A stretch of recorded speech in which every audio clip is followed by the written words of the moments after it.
अतिशय निंदनीय गोष्ट आहे। या देशातील सरकार, या राज्यातील सरकार छत्रपती शिवाजी महाराजांच्या विचारावरती चालतं।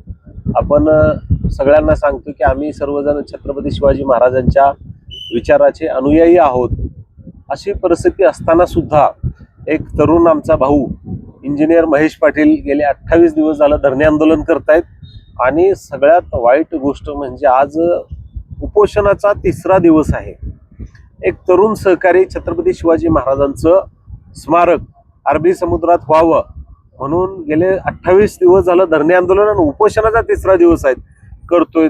अतिशय वाईट वाटते की प्रशासनामधील कोण जबाबदार व्यक्ती आज यांना भेटायला आलेला नाहीये। अतिशय वाईट वाटते ह्या गोष्टीचं। आपण आपल्या सगळ्याची जबाबदारी आहे। आपण म्हणतो, आपण प्रत्येक गोष्टीमध्ये छत्रपती शिवाजी महाराजांचा नामोल्लेख करतो, त्यांच्या विचाराचा नामोल्लेख करतो, आपण त्यांचे विचाराचे अनुयायी आहोत असं सांगतो। मग लोकप्रतिनिधी का आले नाहीत हे समजायला मार्ग नाही। परंतु माझी या जिल्ह्यातील सर्व लोकप्रतिनिधींना आवर्जून सांगणं आहे की आपण मग खासदार असतील, आमदार असतील, यांनी लक्ष द्यावं। इंजिनियर महेश कुमार पाटील यांचं आंदोलन खूप जास्त दिवस चाललेलं आहे। यांच्या आंदोलनाची प्रशासनाने दखल घ्यावी। माननीय मुख्यमंत्री देवाभाऊ यांनाही माझी नम्रपूर्वक विनंती आहे की गेले 28 दिवस झाले एखादा तरुण आंदोलन करतोय आणि उपोषणाचा 3रा दिवस आहे।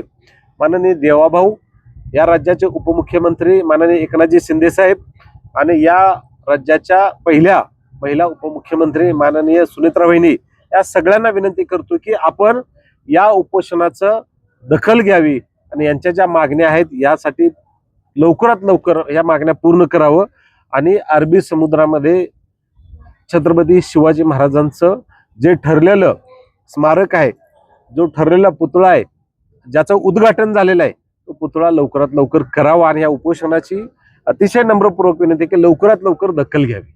पहिली गोष्ट, आपल्या ज्या राज्याचं आणि केंद्राचंही सरकार छत्रपती शिवरायांची ज्यापासून जी प्रेरणा मिळते त्याच्यापासून चालते। आणि आता जो आपले बंधू जे महेश कुमार पाटील आहेत यांचा जो विषय आहे त्या अरबी समुद्रात छत्रपतींचं स्मारक व्हावं म्हणजे विषय अतिशय चांगला आहे, महाराष्ट्राच्या हिताचा आहे, लोकहिताचा आहे, शिवप्रेमींच्या आनंदाचा आहे। फक्त आता त्याला जे वैयक्तिक लेवलवर काही माहिती घेतली असता त्याला काही टेक्निकल अडचणी आहेत, त्या बऱ्यापैकी पार केलेल्या असं कळतं। आणि इथून पुढच्या लेवलला सुद्धा आम्ही आमचे नेते गोपीचंद पडळकर साहेब, बापूसाहेब यांच्याशी संपर्क साधून त्यांच्या थ्रू मुख्यमंत्री देवेंद्र फडणवीस यांच्यापर्यंत या प्रकरणाचा, यांच्या आंदोलनाचा पाठपुरावा करू। आणि मी ह्यांना महेश कुमार पाटील यांना विनंती करतो की त्यांनी आता जे आमरण उपोषण आहे ह्याच्याबद्दल अजून एकदा फेरविचार करावा आणि आम्हाला सकारात्मक प्रतिसाद द्यावा ही मी विनंती करतो।